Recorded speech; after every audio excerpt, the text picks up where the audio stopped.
Assalamualaikum, perkenalkan saya Adinda Aulia dari Prodi Ekonomi Syariah kelas 4H IAIN Palopo.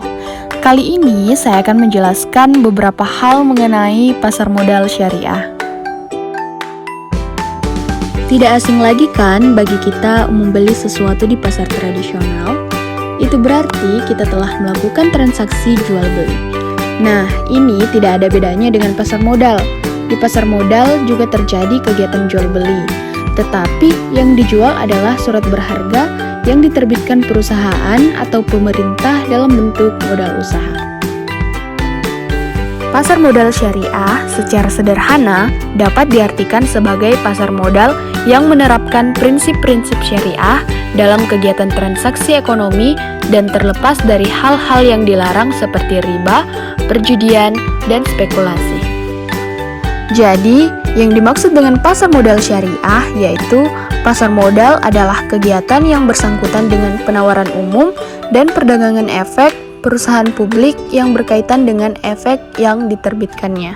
Beberapa prinsip pasar modal syariah. Yang pertama, pembiayaan atau investasi hanya bisa dilakukan pada aset atau kegiatan usaha yang halal, spesifik, dan bermanfaat.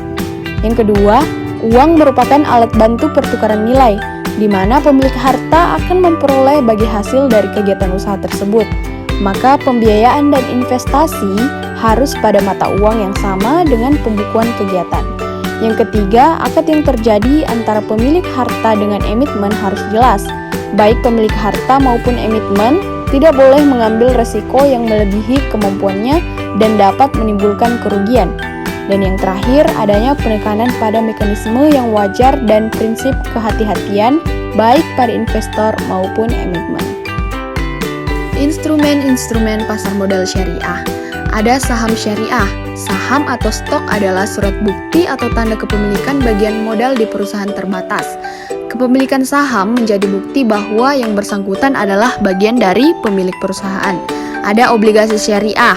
Obligasi atau bond secara konvensional merupakan bukti utang dari emitmen yang dijamin oleh penanggung yang mengandung janji bahwa pembayaran bunga atau janji lainnya dan pelunasan pokok pinjaman dilakukan pada tanggal jatuh tempo. Ada surat berharga syariah negara atau SBSN. Surat berharga syariah negara SBSN dapat disebut sukuk negara adalah surat berharga negara yang diterbitkan berdasarkan prinsip syariah sebagai bukti atas bagian penyertaan terhadap aset SBSN baik dalam mata uang rupiah maupun valuta asing. Ada reksadana syariah. Reksadana syariah adalah reksadana yang beroperasi menurut ketentuan dan prinsip syariat Islam baik dalam bentuk akad antara pemodal sebagai pemilik harta dengan manajer investasi.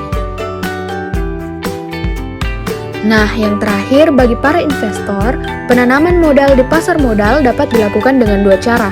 Cara yang pertama, transaksi di pasar perdana. Bagi investor yang ingin membeli saham di pasar perdana, haruslah menggunakan pertimbangan-pertimbangan yang bersumber dari kondisi perusahaan yang mengeluarkan efek tersebut.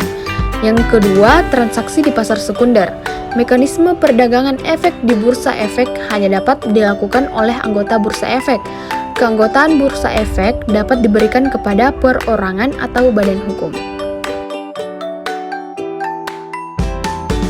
Terima kasih telah menyimak materi yang saya paparkan. Semoga memberikan manfaat bagi kita semua. Kurang lebihnya mohon dimaafkan dan sekian dari saya. Wassalamualaikum warahmatullahi wabarakatuh.